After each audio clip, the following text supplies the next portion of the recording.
ঘোড়া রয়েছে এখানে। স্পেশালি ঘোড়া রাখার কারণ হচ্ছে এখানে একটা গাড়ি আছে, ঘোড়ার গাড়ি।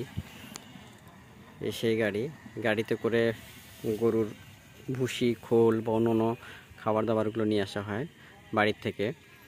তার জন্য ঘোড়া এবং ঘোড়ার গাড়িরও পরিবহনের একটা বিষয় আছে। অনেকগুলো ফ্রিজিয়ান, অস্ট্রেলিয়ান এবং ক্রোস জাতের গরু এখানে। ডিয়ার ভিউয়ার্স, আসলে ভালো লাগতেছে।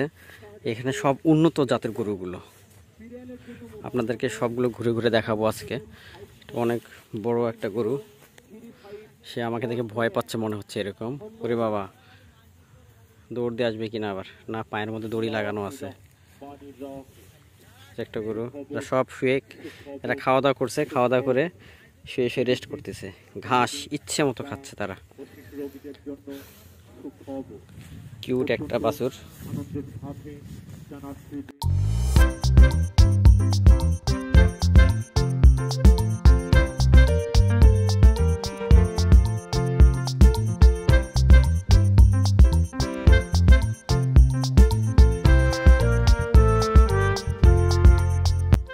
এখানে কৃষকরা ঘাস কাটছে, তাদের বাড়িতে হয়তো অনেক সময় গরু আছে, সেই গরুর তারা ঘাস কেটে নিয়ে যায় এবং দেখা যায় অনেক বাথান আছে, সেই বাথানেও তারা ঘাস কেটে গরুকে খাওয়ায়।